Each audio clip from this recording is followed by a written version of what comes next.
Depuis plusieurs mois, les taxis de Nancy se plaignent de la concurrence déloyale pratiquée par quelques VTC.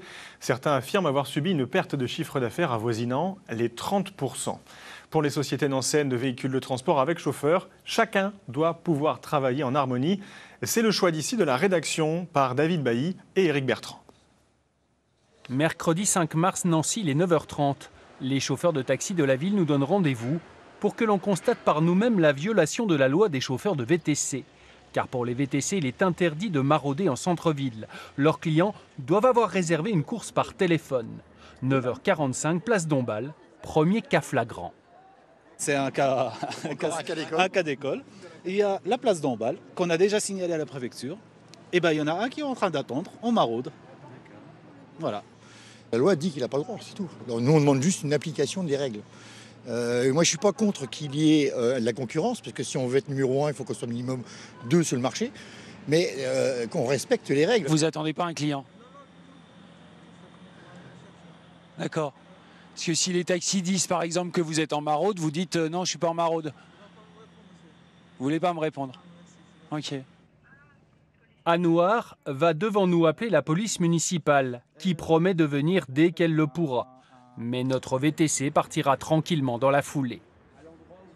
Quelques mètres plus loin, notre présence dérange et ce VTC retire discrètement son macaron professionnel.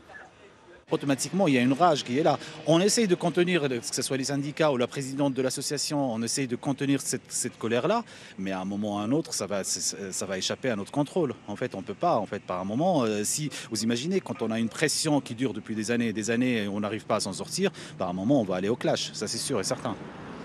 Car pour conduire des clients, ces chauffeurs de taxi s'acquittent d'une licence professionnelle. Son coût, 180 000 € en 2025, alors qu'un VTC n'a rien à payer. Pour Ornella, responsable des VTC en Meurthe-et-Moselle, il y a du travail pour tout le monde, mais celui-ci doit être encadré.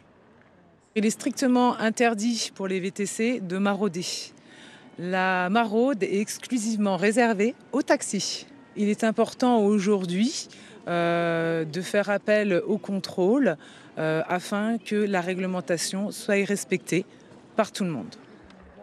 Car pour les sociétés de VTC elles-mêmes, qui travaillent à Nancy 24 heures sur 24, ces violations de la loi desservent la profession. Maïsam, par exemple, se dit exemplaire.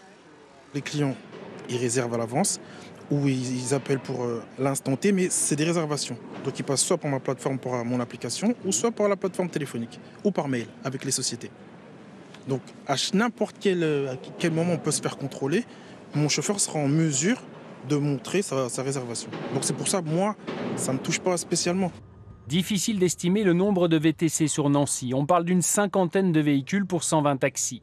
Des taxis qui en tout cas ont constaté une baisse de leur chiffre d'affaires d'environ 30% ces dernières années. Quant au contrôle, ils sont extrêmement rares et très difficiles à réaliser.